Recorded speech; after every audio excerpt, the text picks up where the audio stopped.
When you're designing a new organizational structure, there's just 6 rules to follow. And if you follow these rules, it'll reveal where you have some structural flaws occurring in your business today. It'll also show you how to design a new structure that really scales. Now, I want you to know right up front, these 6 rules apply to every complex adaptive system. They apply to a family, to a community, to a society, to a company. The more you study them, the more you'll see their influence everywhere around you.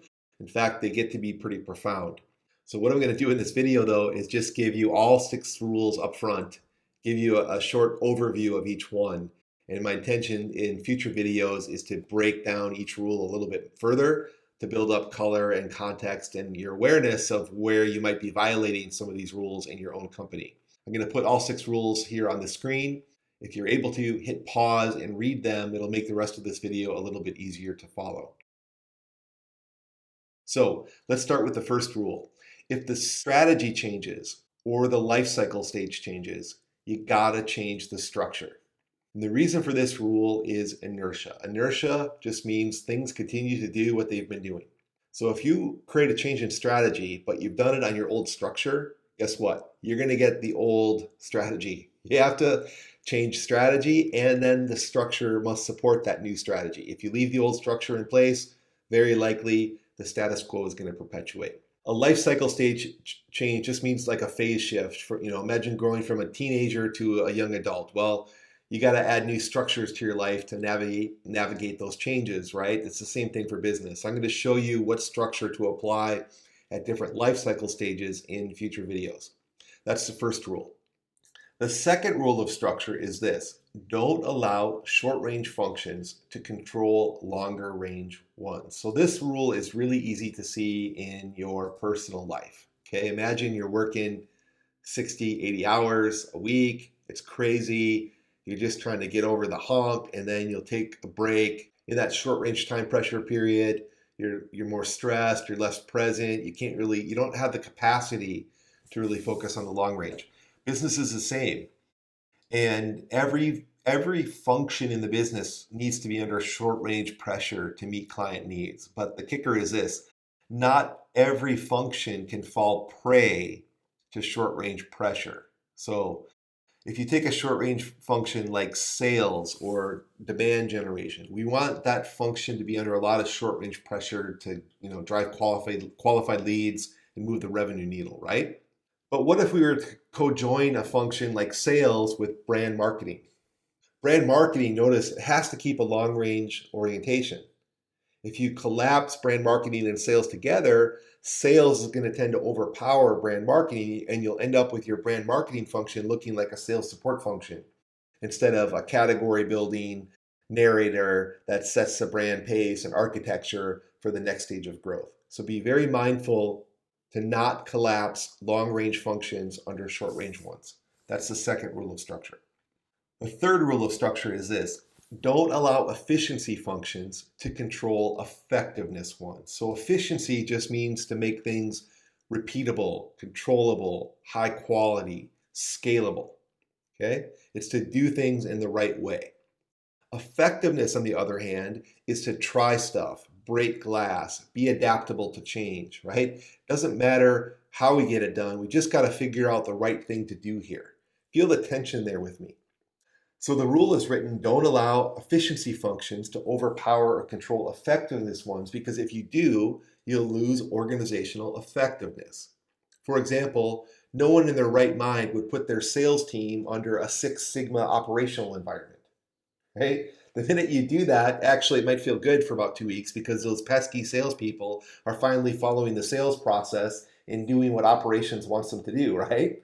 And 2 weeks you feel great, and by the third week you'd be pulling your hair out because for some reason sales has fallen off a cliff. The sales team, forced to comply with overly efficient requirements, means that they lose the fire in the belly, they lose the need to hunt, that kind of thing. So you want to allow effectiveness functions to be effective and efficiency functions to be efficient. Let's go to the fourth rule. Don't allow centralized control to overpower decentralized autonomy. What does that mean? That means that some functions in the business need to keep the company out of harm, need to protect us from liability, from harming our core values, from harming our brand, right? Losing a lot of money.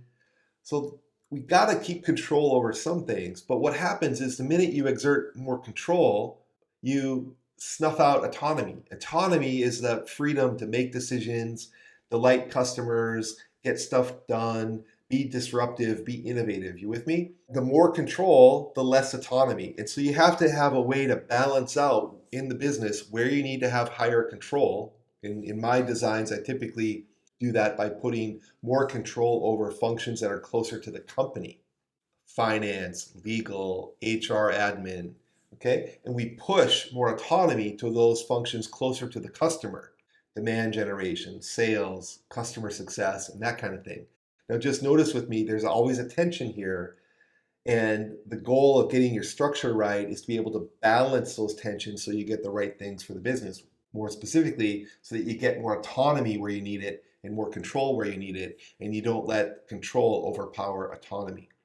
Let's go to the fifth rule. Fifth rule here, really important, is you want to put people into roles where they can focus and thrive. And a key element of the design here is that you don't design around people.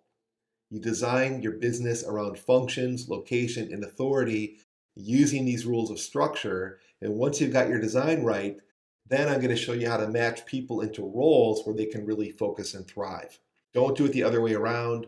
Don't design around people, the status quo, or you'll get more of the same. The sixth and final rule of structure is this: process brings structure alive. So a good metaphor here is the structure would be akin to my body, right? The skeletal system in my body, musculoskeletal system in my body.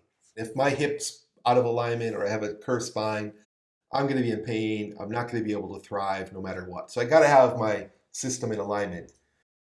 But process is what brings structure alive. And so I would be a dead skeleton without a neural net and a circulatory system to bring me alive. And business is the same. And don't conflate these two. A lot of competing forms of organizational design have conflated structure and process as the same thing. They mistakenly thought that if we have a hierarchical structure, we need a hierarchical decision-making process. And that's not true.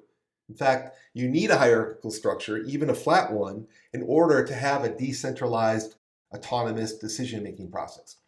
Both structure and process need to come alive, but it is process and people that energize the structure. And so what I'm doing in this work is I'm showing you how to design a structure that can scale to the next level, and then energize that structure with people and process so that structure comes alive. It's agile, it's resilient, and it drives strategic execution as a team at scale. Those are the 6 rules of structure.